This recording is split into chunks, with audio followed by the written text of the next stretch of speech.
बीड जिल्ह्यातील मस्साजोगचे सरपंच संतोष देशमुख यांच्या हत्याकांडातील सर्वच आरोपींना कठोरात कठोर शिक्षा करावी, त्याचबरोबर खंडणी बहादर वाल्मिकी कराडला सह आरोपी करून मस्साजोग गावच्या भर चौकात फाशीची शिक्षा द्यावी अशी मागणी करत शिवसेना शिंदे गटाच्या वतीने हातकणंगले येथील तहसील कार्यालयासमोर निदर्शने करण्यात आली। यावेळी बोलताना डॉक्टर मिंचेकर म्हणाले, संतोष देशमुख यांची निर्दयीपणे छळ करत केलेली हत्या आणि मारहाणीचे फोटो सध्या सोशल मीडियावर प्रसार माध्यमातून प्रसिद्ध झाल्यानंतर सर्व स्तरातून प्रचंड चीड आणि संतापाची लाट संपूर्ण राज्यभर निर्माण झाली आहे। या घटनेची दखल घेत शासनाने ही केस फास्ट ट्रॅकवर चालवून सर्वच आरोपींना तात्काळ फाशीची शिक्षा द्यावी व देशमुख कुटुंबियांना न्याय द्यावा।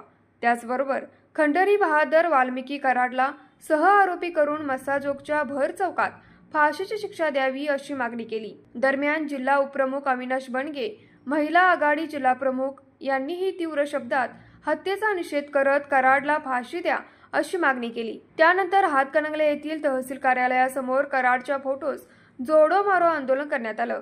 त्याचबरोबर समाजवादी पक्षाचे आमदार अबू आझमी यांनी औरंगजेबाचे उदात्तीकरण करण्याच्या वक्तव्याचाही यावेळी निषेध करण्यात आला।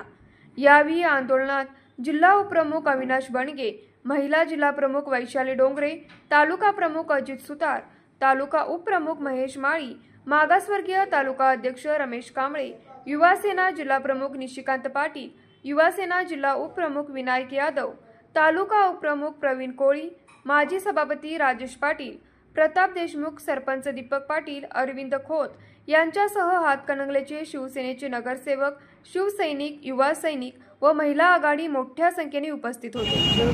काय करू शकते, राज्य पालटू शकते, बघितलंय तुम्ही बहीण काय करू शकते। त्याचप्रमाणे आम्ही आज रस्त्यावर उतरलो आहे की कराडला ह्या फाशीची शिक्षा कशी मिळायला पाहिजे, त्यासाठी महिला आज आम्ही उत्स्फूर्तपणे साथ द्यायला लागतो की जेणेकरून त्यांच्यावर जे अत्याचार झाले, अति निर्घृणपणे जे अत्याचार केलेले आहे ते बघवण्यासारखं नाही आहे। महिला बहीण ही राज्य बदलू पण शकत्या आणि एकाला क्रूरपणे मारू पण कशी शकत्या, हे आज आम्ही शिवसेना महिला आघाडी दाखवणार आहे। न्यूज मराठी 24 साठी विनोद शिंगे, कुंभोज। बाळ, फ्रीज मधून श्रीखंड काढ ना। आम्ही पूर्वी घरीच बनवायचो श्रीखंड, त्याची चवच वेगळी होती। आता काय सगळं रेडीमेड। आजी, हे श्रीखंड खाऊन बघ। आज तुझ्या आईनं घरीच बनवलं की काय? हे आहे गोकुळचं श्रीखंड, अगदी जिभेवर रेंगाळणार। जिभेवरच नाही तर मनावरही रेंगाळणार। गोकुळ श्रीखंड, मनावर रेंगाळणार।